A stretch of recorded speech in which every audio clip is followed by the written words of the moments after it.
నీ కష్టమిది, నీ గర్వమిది, నువ్వు కడుపున పెంచిన బిడ్డ ఇది. నీ గెలుపు ఇది, ప్రతి తలపు ఇది, నువ్వు పుడమితో చేసిన చెలిమీది. వ్యవసాయమనే నీ సాయముతో పులకరించిన నేల ఇది. మరి అందరి ఆకలి తీర్చిన చేతిని నోటికి నడిపే దారి అది.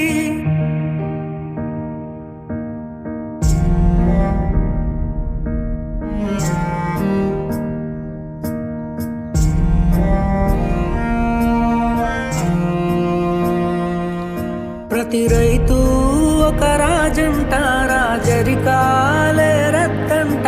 రైతన్నా ఈ చోద్యం చూడరా, ప్రతిరోజు ఒక వార్తను వై కనిపిస్తావు పార్థివమై.